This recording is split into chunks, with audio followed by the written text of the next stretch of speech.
The cheat sheet is the most popular place to start your research in a given week, and for good reason. It is a collection of the fantasy stats, the strokes gained or data metrics, recent form, and history for every player in the field for the various fields that are being covered on RickRunGood.com.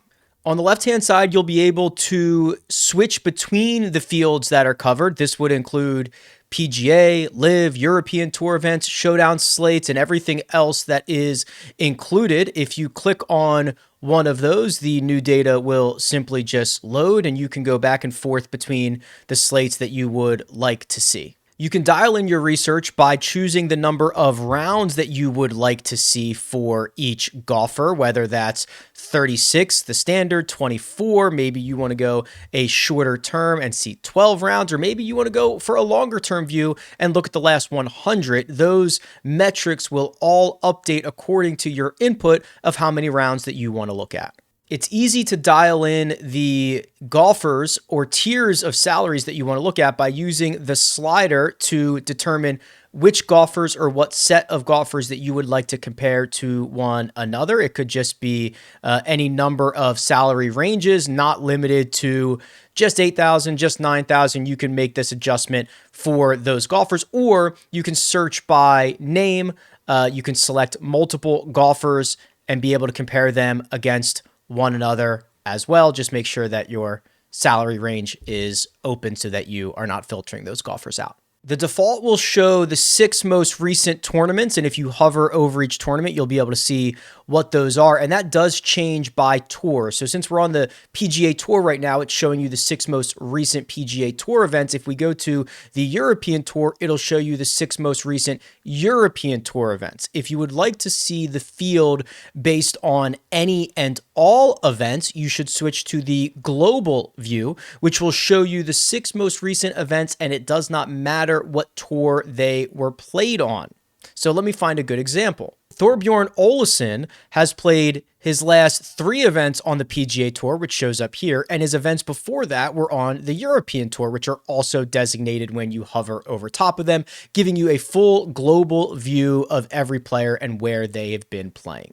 You can easily switch back and forth between the global and the classic view, and if 6 events is not enough, feel free to change this. You could go any number of events, up to 20 at a time. So if you want to see everyone's lead-in form for the last 20 events, that is now available to you. You can see there's all 20 events. Wow, Scotty Scheffler has won 3 times during that stretch. So it is very much available to you, and of course, you can do the same thing for previous history. If you want to see more history, just change it from 5 to the number that you would like to see and get more tournament history. But the defaults are going to be 6 recent events and 5 historic years of data.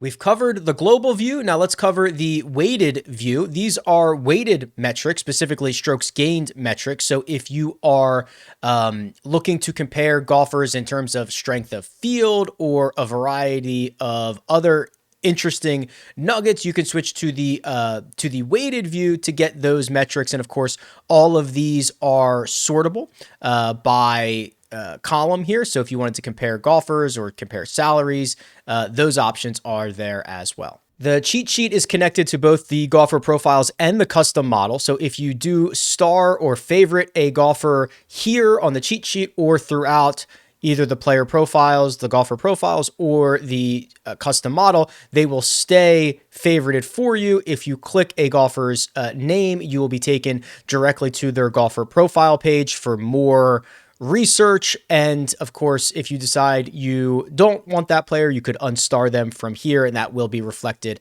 throughout the website. As the projected ownership numbers are input into RickRunGood.com throughout the week, they will update here on the cheat sheet and also show you the percentage change. This is also true for the custom model so that you can see the way that ownerships are trending, but also going to appear on the cheat sheet. And then if you would like to download this data and manipulate it in any way, you can download the last 36 rounds of data in the raw classic view and have access to that for your own purposes.